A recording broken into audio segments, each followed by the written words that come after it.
വേവണ്ടേ ഇങ്ങനെ കിടന്ന് ചിരിക്കണം. എല്ലാം പെട്ടെന്നായിരുന്നേ. എന്ത്? അടുത്തൊന്നും പറയാനൊന്നും പറ്റിയില്ല. മനുഷ്യന്റെ കേസല്ലേ, നമുക്കൊന്നും പറയാൻ പറ്റില്ലല്ലോ. ഇതെന്താ പറയുന്നത്? എങ്ങനെ എൻ്റെ അപ്പനോട് പരിചയം? എൻ്റെ പൊന്നു ബ്രോ, ഞാൻ നിങ്ങൾ ഉദ്ദേശിക്കുന്ന ആളല്ല. എൻ്റെ വൈഫിനൊന്ന് PH എക്സാം ആയിരുന്നു. അവളെയും കൊണ്ടാക്കി ഒന്ന് വെയിലൊന്ന് മാറി കിട്ടാൻ വേണ്ടി ഇതാ ഇവിടെ വന്ന് നിൽക്കുക. അയ്യോ പൊന്നു ബ്രോ, ഒന്നും വിചാരിക്കില്ല കേട്ടോ. ഈ ഇടയ്ക്കാണ് എൻ്റെ അപ്പൻ മരിച്ചതേ. അതറിഞ്ഞു വന്ന ആളാണെന്ന് വിചാരിച്ച്.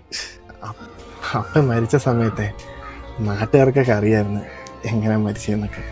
എന്നിട്ട് ചിലരൊക്കെ വന്നിട്ട് എങ്ങനെ മരിച്ചതെന്നൊക്കെ ചോദിക്കും. അത് പറഞ്ഞ് എല്ലായിടത്തും പറയേണ്ട അവസ്ഥയാണ്. ബ്രോ അവിടുന്ന് ചിരിച്ച സമയത്തെ ഞാൻ വന്നതിൻ്റെ കാര്യം വേറെ ഒന്നുമല്ല.